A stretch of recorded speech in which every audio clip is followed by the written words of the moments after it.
Good day, televiewers. You're welcome to the midday bilingual newscast on Equinos Television. We begin the first part of this newscast in French with you, Nadine. Good day. Good day, Catherine Koné. Mesdames et messieurs, bonjour. Ravi de vous retrouver une fois de plus pour une nouvelle édition des formations sur Equinos Télévision. Reprise timide des cours ce lundi à Bamenda, dans la région du nord-ouest Cameroun, dans les écoles publiques. Les premiers cours ont été dispensés dans la section francophone ce matin. C'est le cas au complexe secondaire, au complexe scolaire bilingue de Mancon, où se sont rendus nos reporters. L'école privée visitée par nos reporters, nos envoyés spéciaux, sont fermées depuis ce matin. Les responsables de ces écoles disent craindre des représailles en raison des menaces qu'ils auraient reçues de certaines populations. Sur l'ambiance générale dans la ville de Bamenda, quelques véhicules circulent depuis ce matin, mais les boutiques restent fermées. Il faut également préciser un fort déploiement sécuritaire observé dans la ville de Bamenda. Et les tout-petits de la maternelle ont également repris le chemin de l'école ce matin. Des moments parfois de grande émotion entre les parents et les enfants qui n'arrivent pas du tout à se séparer de leurs petits pour faire la connaissance avec le nouvel environnement. C'était le cas à l'école maternelle de Bonateki où le jeune Ethan Jabeya, âgé de à peine 2 ans, a particulièrement retenu l'attention de nos reporters François Dikoumé, Sylvestre Zangao. Le pas presque titubant et accroché au bras de sa maman.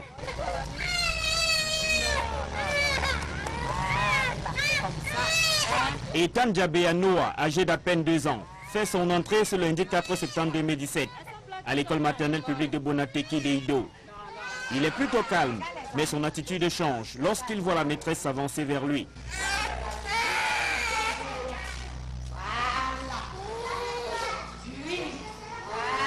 Le petit Ethan Jabeya Noah vient alors de réaliser qu'il va se séparer de sa mère. Les pleurs de son fils envahissent la dame d'émotion.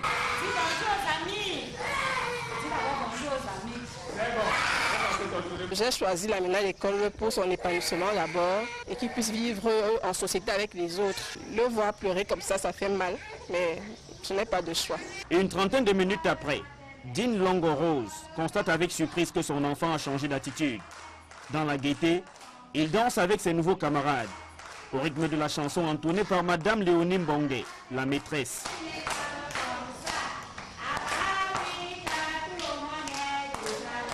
L'accueil se passe très bien déjà, parce qu'il faut accueillir tous les enfants, nouveaux et anciens, qui viennent déjà timidement, parce que déjà les anciens, ils sont quand même déjà habitués au milieu, mais les nouveaux qui ne savent pas là où ils partent, il faut déjà les mettre en confiance pour qu'ils sachent déjà que la maison et l'école, c'est 2 mondes différents. Dans cette école maternelle, les élèves dont c'est la 2e année de classe sont satisfaits de retrouver leurs camarades. Ma père est Bolivia, c'est Charlotte. Je suis contente de venir à l'école.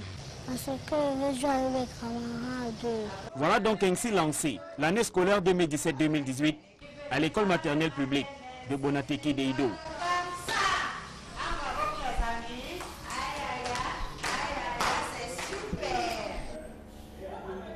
Bonne reprise, Ethan. Et également, le secteur du transport urbain a effectué sa rentrée ce 4 septembre 2017.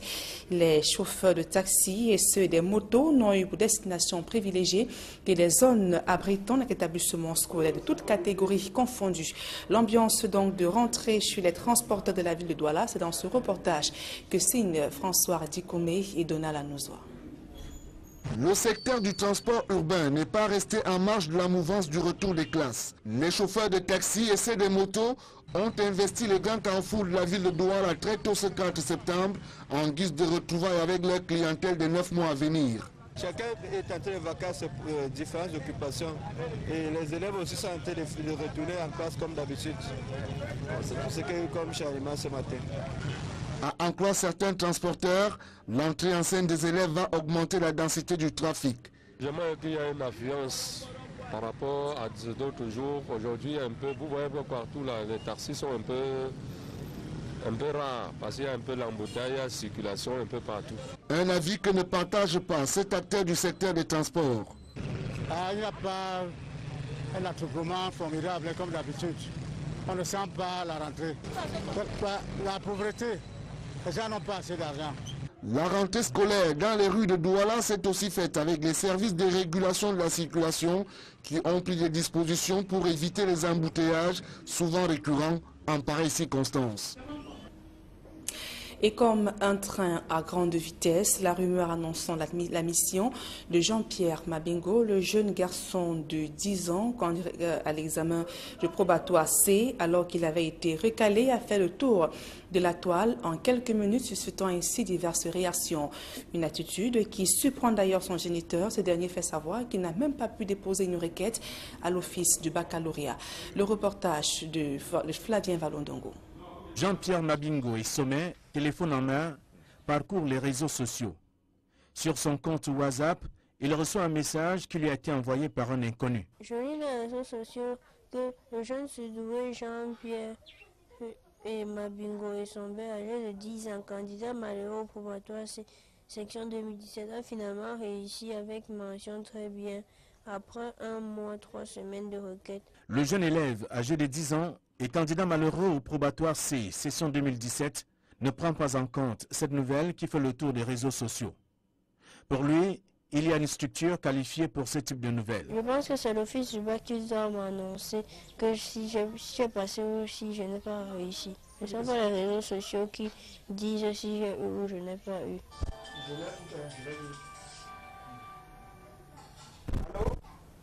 Idem pour son géniteur, qui ne cesse de recevoir des coups de fil depuis le message sur les réseaux sociaux annonçant son fils admis au probatoire C.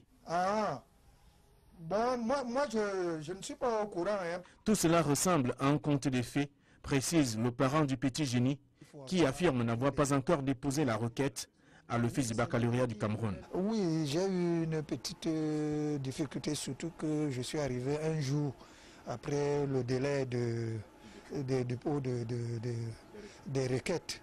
Le petit Jean-Pierre Mabingo n'a pas suivi le cursus normal l'année scolaire écoulée.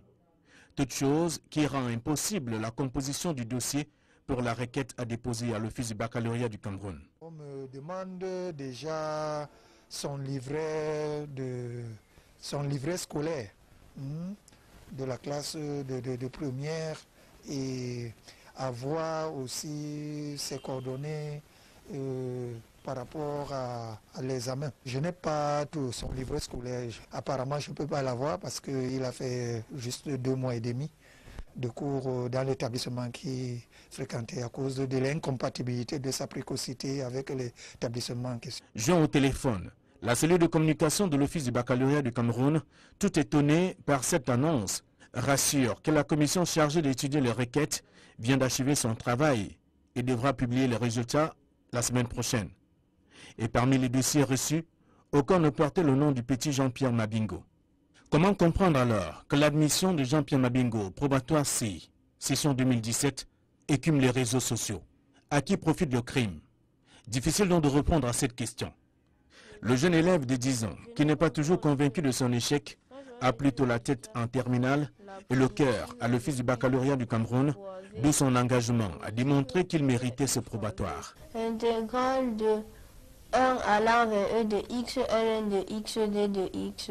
Je vais utiliser la méthode de l'intégration par partie qui dit que U, intégrale de U' V égale à la primitive de U fois V' moins intégrale de U fois V'.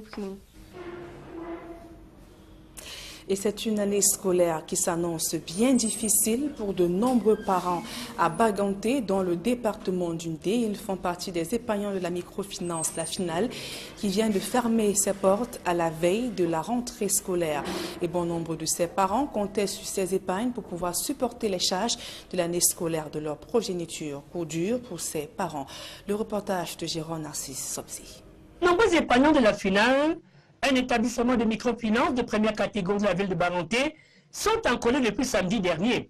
Les portes de cette structure sont fermées et le personnel porté disparu avait l'argent des épargnants.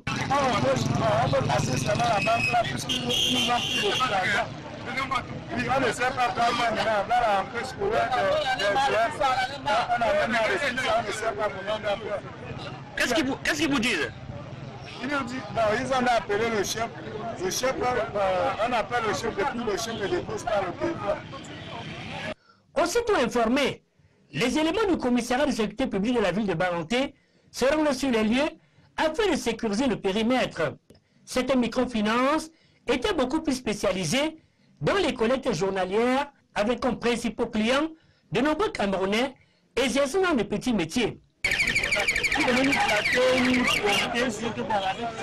Pour économiser, pour pas laisser à la maison de partir dans la même chose. Ça, c'est pas bien. C'est le Cameroun. Oui, il faut utiliser bien le pays. Comme la coopérative, Toute tentative de joindre la direction de cette structure, conduit basée à Douala, sont restées vaines, plongeant de nombreux épargnants dans la consternation. Informé lui aussi de la situation, le préfet d'Undé, M. Oumarou Amanouabi, se rend sur les lieux et prend directement les premières décisions. Si je mets cette structure scellée, il faudra que les responsables viennent. Et voilà, la première des choses que je vais demander, c'est que vous me fassiez une liste de tous ceux qui sont là. Vous avez vos épargnes. Je vais appeler, j'ai appelé pour venir nous rejoindre. Tout compte fait, aujourd'hui, vous ne pouvez pas avoir créé. Ce qu'il y a ici, ça ne représente rien. Il ira plus loin en proposant des pistes de solutions aux nombreux épargnants.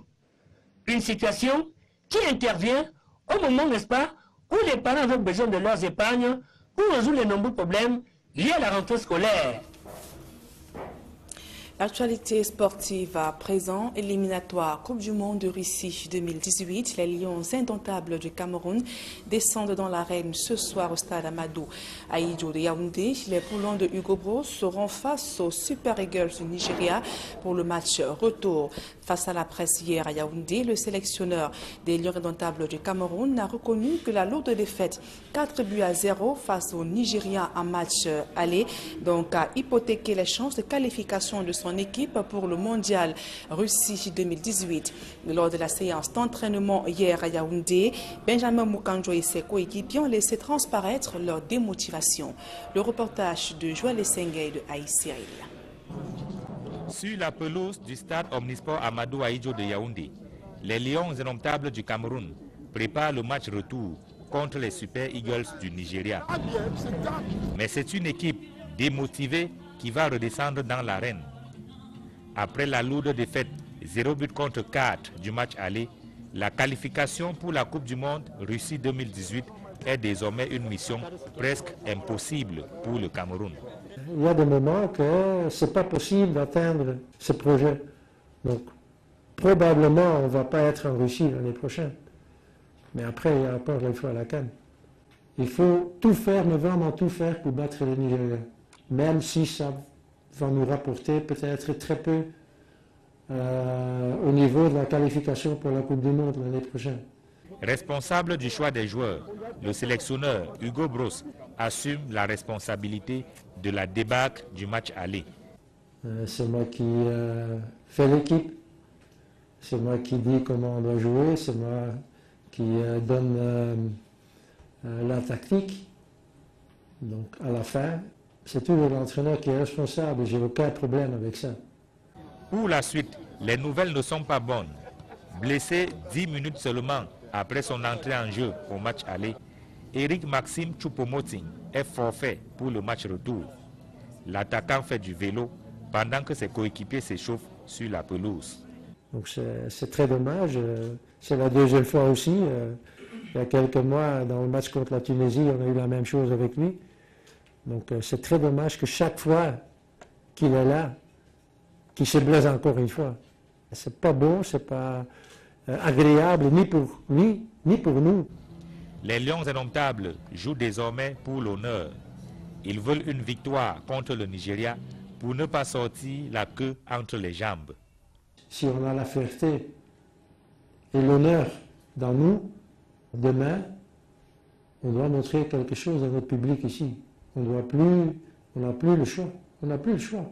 Après avoir été ridiculisé au match aller à Ouyo, Les Lions indomptables du Cameroun, champions d'Afrique, veulent continuer d'exister dans ces éliminatoires de la Coupe du Monde Russie 2018. Cela passe nécessairement par un bon résultat, cette fois au stade Omnisport Amadou Ahidjo de Yaoundé. Et les Lions sont condamnés à une victoire ce jour pour pouvoir espérer poursuivre la compétition. Que peut Hugo Broos pour sauver la face du Cameroun? Élément de réponse dans ce reportage que signe d'Alastana Jean-Paul Chouniat. En confrontation de football entre le Cameroun et le Nigeria en Coupe d'Afrique des Nations, éliminatoire de Coupe du Monde ou en match amical, les précédentes générations de Lions indomptables n'avaient jamais subi pareille humiliation. Des champions d'Afrique en titre, laminés 4-0 par les Super Green Eagles en qualification du Mondial 2018, du jamais vu dans l'histoire du football camerounais. Malmenés 90 minutes durant, les champions d'Afrique en titre ont joué comme ils pouvaient, sans attendre le grand miracle d'un entraîneur débrouillard, dépassé par les événements et surtout incapable de donner une âme à un groupe sous sa responsabilité depuis son sacre hasardeux à la phase finale de la CAN 2017. À force de conjuguer efforts communs dans un élan de patriotisme ostentatoire, associé à l'incompétence notoire d'un faux sorcier blanc, nos dirigeants qui se mentent à eux-mêmes, rêvent en couleur, voyant eux seuls Hugo Broos avec toutes ses limites tant décriées, qualifier le Cameroun pour la Coupe du Monde Russie 2018. Les performances et statistiques des Lions en cette campagne de qualification crèvent les yeux que Hugo Broos et son équipe sont dos au mur. 2 nuls et 1 défaite pour 2 points glanés en 3, 2 buts marqués, 6 concédés pour un rang de 3e au classement, bien loin derrière le Nigeria en tête avec 9 points. Un écart de 7 points que le Cameroun aura tout le mal du monde à rattraper au regard de la qualité de son jeu. Le moral et le mental au talent suite à la douche de 4-0 au Godswill Akpabio International Stadium de You vendredi dernier. La route pour la Russie est de plus en plus parsemée d'embûches, rendant hypothétique la participation du Cameroun à la fête planétaire du football en juin prochain. Le Cameroun n'a donc plus droit à l'erreur pour ses rencontres à venir. Les Lions ont obligation de victoire face aux Super Green Eagles à Yaoundé s'ils tiennent à se relancer dans la course aux côtés du Nigeria leader 9 points et la Zambie 4 points après sa victoire 3-1 sur l'Algérie. Au tournant décisif de ces qualifications, les Camerounais sont déjà dans de petits calculs de probabilité de victoire à leur avantage. Pour se qualifier, le Cameroun doit remporter tous ses matchs, soit 9 points de plus à glaner. Équation bien compliquée pour les Lions devant des Super Green Eagles qui ont juste besoin d'une victoire et 2 nuls pour se mettre à l'abri de toute surprise. La grande forme de John Obi Mikel et ses copains ne sauraient démentir qu'après un passage à vide sur la scène continentale, les Super Green Eagles du Nigeria sont de retour. En tout cas, rien n'est encore perdu pour les Lions. Notre fameux impossible n'est pas camerounais n'a pas encore dit son dernier mot.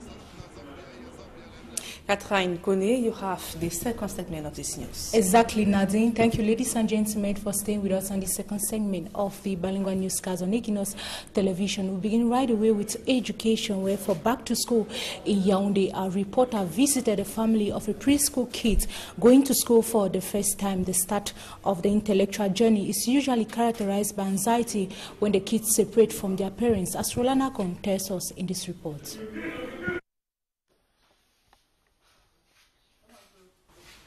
Manu gets set to go to school for her first time. A special day in her life has just begun.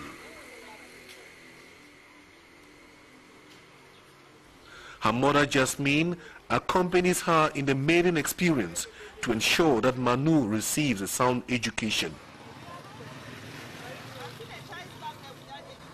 Entering a new environment filled with unfamiliar faces creates anxiety for Manu and other preschooling kids.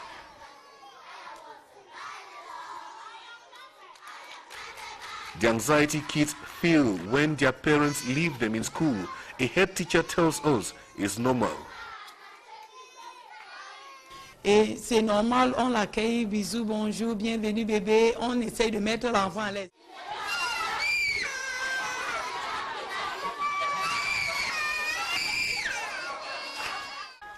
But that through songs, rhymes and other animation techniques, they easily handle the meltdown as the kids become familiar with their school environment. C'est beaucoup d'animation avec les chants. Vous avez suivi tout à l'heure comment ils chantaient, ils dansaient. Tout ça, c'est pour les mettre à l'aise. Nursery school marks the start of a long and demanding intellectual journey in life.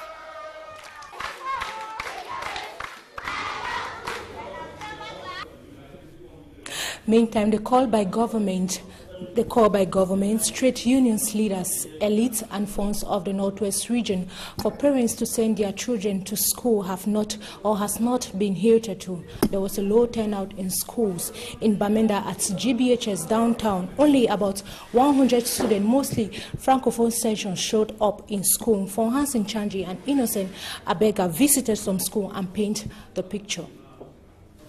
Right here at the government bilingual high school in downtown here in Mangkong 2. The students have assembled there at the assembly ground, less than 100 students, but the principal, the newly appointed principal to this institution says even if there is only one student, the teachers who are present here, they are going to make sure that they teach the students who come, even if it is just one student, presently speaking with determination that the new academic year must begin at the government bilingual high school downtown, but it is a timid attendance that we've witnessed here at the government bilingual high school downtown. Even though timid, we are very, very confident. We are convinced that before the end of the week, this campus will be flowing with students. Right away, their teachers are there with their timetables and everything. They're ready, and they will be taught. That is the policy I've brought here. If it's one student, that student will be taught.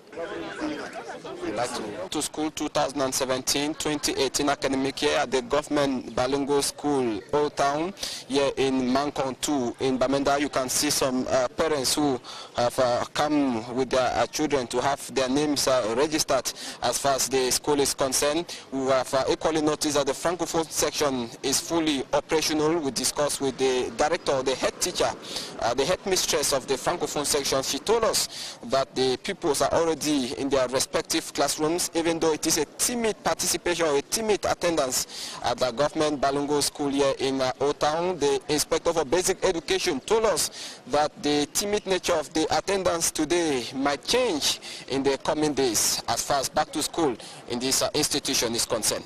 Every start of any academic year, on the first day, it's always timid. And I expect that this timid start will normally, today it is timidly started, but we expect that by tomorrow, everybody will fully engage, because in a normal situation, schools academic year start timidly. Here at the Alfred Seka Bilingual Nigerian Primary School, the gate to the school is closed, and we've just met with the proprietor of the school, who is going to be telling us why this day, a normal back to school 2017-2018 academic year, the gate is still closed and no sign of any people, nor any teacher on the school campus. Yeah, the reason of the campus being empty is that there is insecurity, total insecurity. And this total insecurity is that parents are afraid to send their children, given the previous incident that has happened. I did not deliberately. You met me in the school campus. Teachers were there, but no child has come. We are there waiting for the children to come, but they are not coming. Yeah, downtown, you know, those are government institutions. And those are, the Francophones are there too. But I don't know why at my level here, Francophones are supposed to be here, they've not come. And just next door to the Alfred Seka Nursery Bilingual Primary School is the Sacred Heart College in Mangkong, where we have been told that students will be coming in the later part of the day, that is in the evening. The campus is calm. We saw some 1-2 students who were going in their respective classes. We have equally been told here that though it is a timid turnout at Sacred Heart College Mangkong, that in the days ahead, the students might be trooping in their numbers. Here at the Sacred Heart College Mangkong, for Equinox Television News, for Hansen Chanji and Innocent Abega, signing out. Authorities of the Central Region visited some schools in Yaoundé today for an assessment of the kick-off of the 2017-2018 academic year. Roland Akong accompanied them and now reports.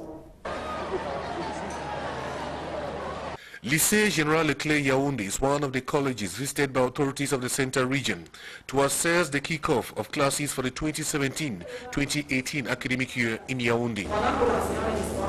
The governor of the Central Region and his close collaborators briefly interrupt classes to give words of encouragement to students.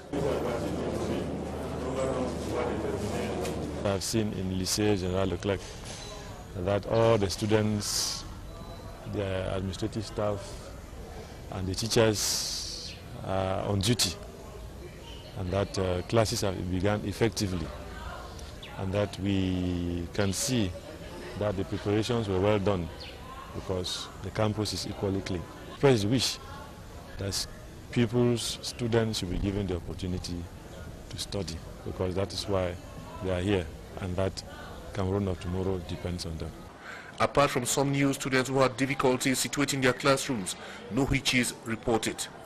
The school principal has chosen success and discipline as a battle cry for the 2017-2018 academic year in Lycée Leclerc. Le mot d'ordre, c'est le succès. Et pour réussir, il faut beaucoup de discipline. The training of citizens capable of promoting bilingualism, multiculturalism and living together is a focus from secondary education authorities for the 2017-2018 academic year in Cameroon. We take a look at the cost of studies in some private primary schools in Cameroon today. Mimi Mefo visited some primary schools in Douala and reports that the school fees alone is skyrocketing. Her reports. Education, they say, is a right, but access to some schools is not for all. The pay package of some parents determines the type of schools their kids should attend. After I tour around some schools in the city, we discover that quality education is what many parents go for. But to have that level of education some parents want, they have to pay a huge price. In a majority of private primary schools situated in Bona Priso, Bonanjo, Bona Musadi, Aqua, parents spend hundreds of thousands to see their children through a school year. This parent is here to enroll her daughter in class 1. She puts an estimate of her annual budget at 1 million francs CFA, including close to 600,000 francs for school fees. More than a million. In a chat with another parent who came to register 3 of his kids, he told us that the school fees of a single child is 520 francs CFA, which sums up to almost 2 million for his children per academic year. Pour les anciens élèves qui sont là, c'est dans les 520 000. Quality, they told us, is the prime factor. Pour moi particulièrement, c'est d'abord un problème logistique. Et ensuite, c'est aussi un problème de la qualité de l'école. As a parent, I want something good for my child. I felt like when I was here, I had a good education, like the education was of quality. So I decided to put my child. The concerned institutions refuse to tell us why pupils have to pay such amount for school fees. Other sources, who refuse to be named, justify the high cost of tuition fees to social and leisure facilities put at the disposal of the children. The facilities and a lot more are also present in some of the private schools we visited, but the cost of tuition fees have not been affected. Normally we have not changed price because we have some politics to fidelize our parents. Not only we have best quality of installation, and so for many years we maintain quality for the same price.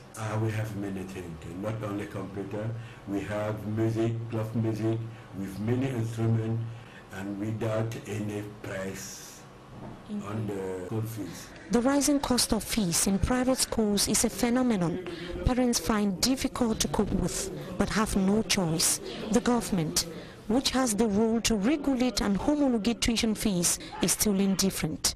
Even the impact of the recent pledge by the government of Cameroon to subsidize private secondary and basic schools with 2 billion francs CFA is yet to be felt. And that brings us to the end on this edition of the Bilingual Newscast on Equinos Television. Thanks for staying with us. Good day once more. Nadia Good day, Catherine. Connaît, fin de ce journal. Mesdames et messieurs, merci de nous avoir suivis et passez d'agréables moments en compagnie de nos programmes.